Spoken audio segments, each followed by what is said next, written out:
नमस्कार, आप देख रहे हैं प्राइम टीवी। मैं मोला शील शुक्ला आपके साथ और अब वक्त हो चला मध्य प्रदेश छत्तीसगढ़ बुलेटिन का। तो खबरों की शुरुआत करते हैं। सीएम शिवराज की अध्यक्षता में कैबिनेट की बैठक आयोजित की गई, जिसमें कई महत्वपूर्ण मुद्दों पर फैसले लिए गए। बैठक में कृषि उपकरणों को टैक्स मुक्त कराने का निर्णय निकाला गया।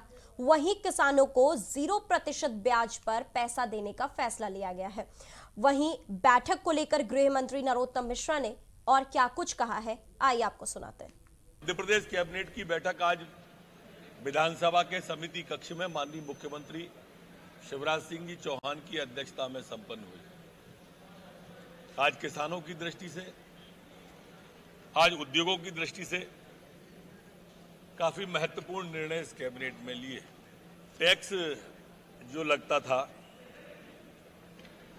जो हार्वेस्टर थी, कंबाइन थी, ट्रैक्टर, उसको आज छूट प्रदान कर दी है।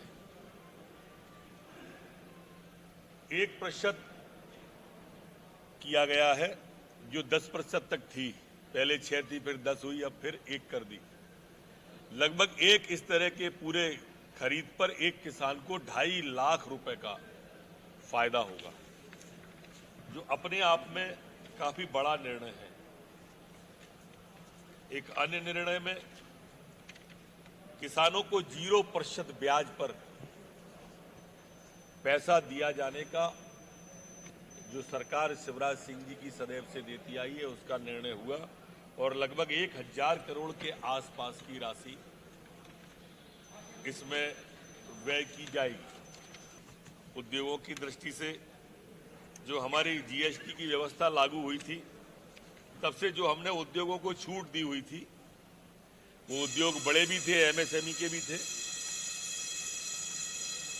उन्हें पुनः जो छूट के आश्वासन दिए थे वो वैट के माध्यम से पुनः देते रहे, ऐसा भी कैबिनेट के द्वारा तय किया है। इसी तरह से अब जो बिल का मामला था, 5 रुपए प्रति यूनिट और 1 रुपए की दर वाला, उसमें भी अब वो इंडस्ट्री विभाग को पैसा देंगे और इंडस्ट्री विभाग ऊर्जा विभाग को वह राशि समर्पित करेगा।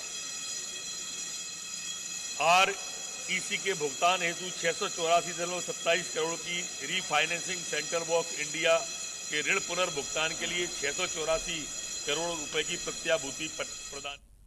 सदन में कांग्रेस के हंगामे के बीच सहकारिता मंत्री ने कहा कि कांग्रेस किसानों को बैंक से डिफॉल्टर करवाना चाह रही थी, लेकिन शिवराज सरकार ने किसानों को बचाने का रास्ता निकाल लिया है।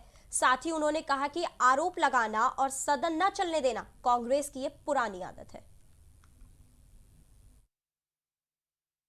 किसानों को लगा कर्जा माफ हो गया, शासन ने पैसा बैंकिंग व्यवस्था में नहीं डाला, इसके कारण बेचारे गरीब किसानों के डिफाल्टर हो गए, क्योंकि आपने पैसा हमको नहीं दिया। तो बैंकों ने पैसा जो है ना उनको देना चाहिए था किसानों, वो नहीं हुआ।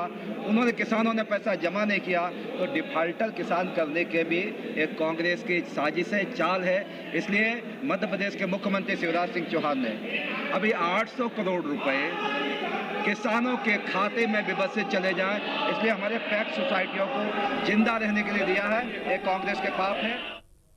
कांग्रेस की कथनी और करनी में फर्क का आरोप लगाते हुए कृषि मंत्री कमल पटेल ने कहा कि राहुल गांधी ने कहा था कि जीत के बाद 10 दिन में किसानों का कर्जा माफ नहीं हुआ तो हम मुख्यमंत्री बदल देंगे, पर ऐसा हुआ ही नहीं। वहीं कृषि मंत्री ने और क्या कुछ कहा, आइए आपको सुनाते हैं। रघुकुल रीत सदा चली आई, प्राण जाए पर वचन न जाई। और लोगों ने फार्म भरवाए लोगों से कि आपका सरकार आते हैं कि 10 दिन के अंदर कर्जा माफ कर देंगे 2 लाख तक का सभी किसानों का। और राहुल गांधी जी ने भी कहा था सभाओं में कि अगर 10 दिन में कर्जा माफ नहीं किया तो मैं मुख्यमंत्री बदल दूंगा। लेकिन कांग्रेस जो कहती है वो करती रही है और धोखा देती है, और धोखा दे के एक बार जीत सकते हो, दोबारा कभी नहीं। और इसलिए जनता ने उपचुनाव में ऐसा धक्का दिया कि हमें अनुसूचित जाति जनजाति के छात्रों को छात्रवृत्ति नहीं मिलने का मामला गर्माता नजर आ रहा है। आज कांग्रेस ने विधानसभा सदन में कार्यवाही के बीच हंगामा शुरू कर दिया और सदन से वॉकआउट कर दिया। वहीं गांधी प्रतिमा के सामने कांग्रेस विधायक फंदेलाल मार्को और कुणाल चौधरी धरने पर बैठ गए। इस बीच कांग्रेस विधायक फंदेलाल मार्को ने बताया कि जब तक छात्रों को छात्रवृत्ति नहीं मिलती तब तक हम धरने पर बैठे रहेंगे। ये सरकार अनुसूचित जाति जनजाति के नाम पर राजनीति करना चाहती है, लेकिन वास्तव में पूरे मध्य प्रदेश में हमारे कई माननीय सदस्यों ने इस बात को उठाया है कि छात्रवृत्ति नहीं मिल पा रही है। आज मुझे अपने क्षेत्र का, चूँकि वह महाविद्यालय समस्या मेरे क्षेत्र का था, हमने सदन में ध्यानाकर्षण शून्यकाल के माध्यम से भी हमने बात को रखी, लेकिन सरकार बहरी गूंगी सरकार लोक लुभावने भाषण देकर के और ये आदिवासी लोगों को गुमराह करती रही है।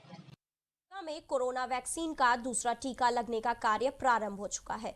इसी कड़ी में रीवा कलेक्ट्रेट, एसपी, नगर निगम कमिश्नर सहित प्रशासनिक अमले ने कोरोना वैक्सीन के दूसरे चरण का टीका लगवा लिया है।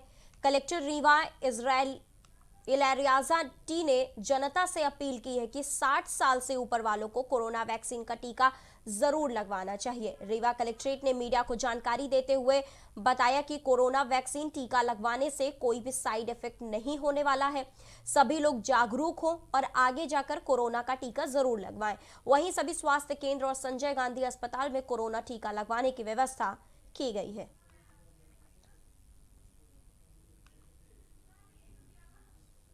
बड़नगर के डायवर्जन मार्ग पर हनुमान मंदिर पर असामाजिक तत्वों ने हनुमान प्रतिमा को क्षति पहुंचाई। असामाजिक तत्वों ने हनुमान प्रतिमा को जला दिया।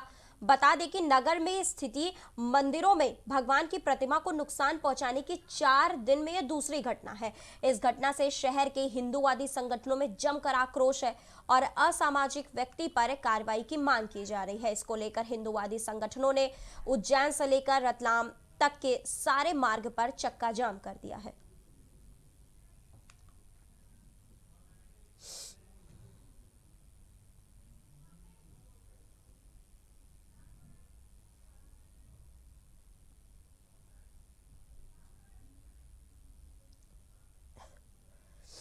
अब खबर बड़नगर से बताते हैं, जहां पर उज्जैन एसपी सत्येंद्र कुमार शुक्ल के जरिए चलाए जा रहे महिला संबंधित अपराधों के जल्द निराकरण कराने के अभियान चलाया जा रहा है, जिसके अंतर्गत एडिशनल एसपी आकाश भूरिया और एसडीओपी अरविंद सिंह के मार्गदर्शन में थाना प्रभारी संजय वर्मा द्वारा थाने स्तर पर पुलिस की एक टीम गठित की गई है। इसी टीम ने 2 मार्च को हुए अपहरण की गुत्थी को सुलझाते हुए नाबालिग को गुजरात से बरामद किया। वहीं अपहरणकर्ता युवक को भी मौके से गिरफ्तार किया गया।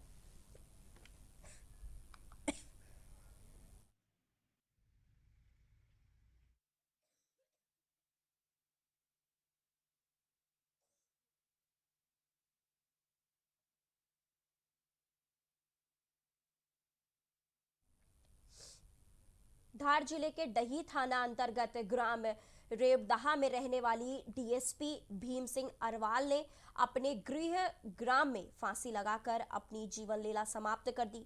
बीती शाम जब डीएसपी भीम सिंह घर में दिखाई नहीं दिए, तब परिवार वालों की खोजबीन में मामले का खुलासा हुआ। जानकारी के अनुसार भीम सिंह अहरवाल पिछले कई दिनों से ड्यूटी पर नहीं पहुंचे थे। वो भोपाल में डीएसपी के पद पर पदस्थ थे। वहीं मामले की सूचना पर पहुंची पुलिस ने शव को कब्जे में लेकर पोस्टमार्टम के लिए भेज दिया है। भीम सिंह अहिरवार पुलिस मुख्यालय भोपाल में पदस्थ थे। विगत जुलाई से ड्यूटी पर नहीं जा रहे थे, अपने घर पे ही थे और प्रतिदिन शाम को घर बैठते थे नीचे। कल नहीं दिखे तो परिवारजनों ने देखा उनके कमरे में, स्वयं के कमरे में जाकर उन्होंने फांसी लगाकर आत्महत्या कर ली थी। उनके परिजन की रिपोर्ट पर से मर क्रमांक 11/2021 धारा 174 जाब्ता फौजदारी का कायम कर जांच में लिया गया। आज एफएसएल टीम आई थी घटनास्थल पर, उनके द्वारा भी बारीकी से जांच की गई, कोई सुसाइड नोट वगैरह नहीं मिला। आज उनको पीएम के लिए सीएसटी डही भेजा गया, जहां उनका डॉक्टर टीम द्वारा।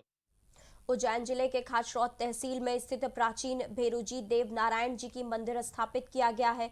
यहाँ पर पृथ्वीराज चौहान के कार्यकाल का अति प्राचीन महल भी बना हुआ है, जो कि क्षेत्र में काफी लोकप्रिय है। इसी स्थान में भेरूजी मंदिर पर रानी अवंती बाई की वेब सीरीज की शूटिंग की जा रही है। वहीं फिल्म की शूटिंग देखने के लिए लोगों का हुजूम लगातार उमड़ पड़ा है। बता दें कि रानी अवंती बाई की शूटिंग कई जिलों में हो रही है। फनार्जी मंदिर में भी फिल्म के कई सीन शूट किए गए हैं।